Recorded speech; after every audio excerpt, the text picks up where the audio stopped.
Hey everybody, welcome back to Drug Talk. As always, I'm your host, Garrett Campbell. Today we're going to be discussing a medication or supplement known as vitamin C or ascorbic acid. Now, before I talk about the medication itself, just keep in mind that this channel is for information purposes only and not to be used as a source for recommendations for your personal health care. Now, in terms of indications for use, patients would typically use vitamin C if they had an ascorbic acid deficiency. It can also be used to restore the body pool of ascorbic acid in patients with scurvy. And sometimes patients may use vitamin C if they have a severe burn. Now, before somebody was to use vitamin C, there are some precautions and warnings that they should be made aware of.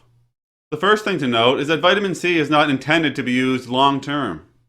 It's important to note that hemolysis, or the rupture of a red blood cell, has been reported in patients with glucose-6-phosphate dehydrogenase deficiency.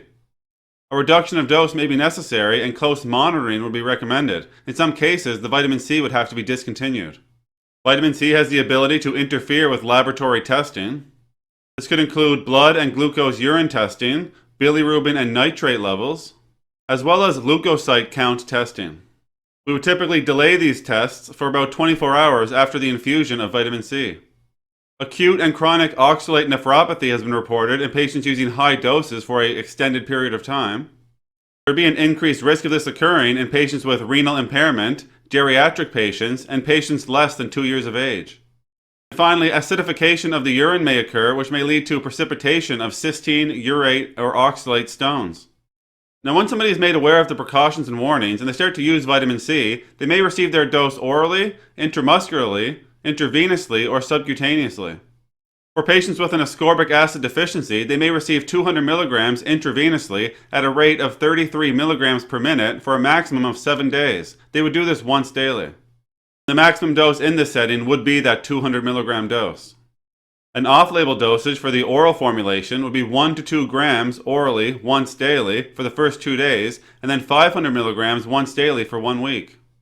If somebody is using vitamin C who has a severe burn, they may use 200 to 500 milligrams orally, intravenously, intramuscularly, or subcutaneously once daily until the healing of the burn or until skin grafting is complete.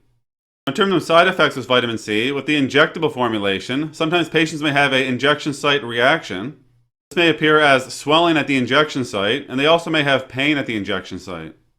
Now, some more rare but serious side effects would be hemolysis, or the rupture of red blood cells, or oxalate nephropathy. That's all we're going to talk about today with vitamin C, or ascorbic acid. As always, I'm very thankful you took the time to come by and watch one of my videos. If you found the information valuable and you'd like to help grow this channel, you can like the videos, share the videos, or most importantly, subscribe to the YouTube channel. There's also some links in the description you can check out as well. That's it for today. Take care.